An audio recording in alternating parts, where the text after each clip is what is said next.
20 फरवरी, दिन में सपने देखने के खिलाफ पहल करना।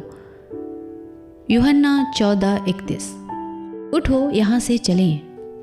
किसी काम के बारे में इस इरादे से दिन में सपने देखना तो ठीक है कि उसे सही ढंग से कैसे किया जाए, लेकिन जब ऐसा वक्त हो कि हम उस काम को करते हुए पाए जाएं और फिर भी अगर हम उसके बारे में दिन में सपने ही देख रहे हैं तो वह गलत है।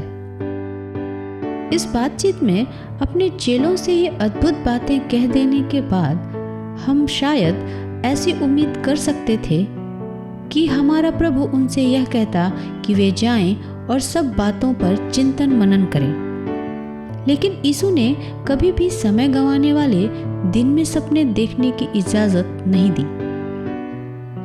जब हमारा उद्देश्य परमेश्वर को खोजना और अपने लिए उसकी इच्छा को जानना होता है, तब दिन में सपना देखना सही और स्वीकार्य है।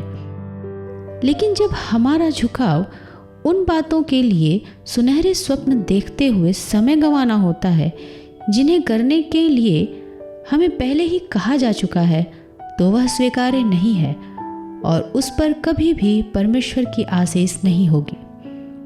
इस तरह दिव्य स्वप्न देखने के खिलाफ परमेश्वर पहल करते हुए हमें कार्यशील होने के लिए उकसाएगा। हमारे लिए उसके निर्देश कुछ इस तरह से होंगे, वहां बैठे या खड़े मत रहो, बस निकल पड़ो। अगर परमेश्वर ने हमसे कहा है कि आओ एकांत में चलें और हम उसके आगे खामोशी से बैठकर इंतजार कर रहे हैं, तो वह समय उसकी इच्छा जानने के लिए उस पर ध्यान लगाने का है। लेकिन अगर परमेश्वर एक बार अपनी बात कह चुका है तो ध्यान रखें कि फिर बैठे रहकर आप दिन में सपने देखने के वश में न हो जाएं। उसे यह मौका दें कि वह आपके सारे सपनों, खुशियों और हर्ष का मूल स्रोत हो जाए और जो कुछ उसने कहा है उसमें ध्यान से जाएं और उसकी आज्ञा का पालन करें।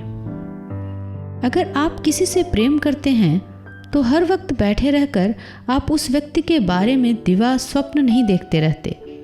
यीशु मसीह भी हमसे ऐसी ही उम्मीद रखता है। परमेश्वर के बोलने के बाद भी अगर हम दिन में सपने देखते रहते हैं तो यह एक संकेत है कि हम उस पर भरोसा नहीं करते।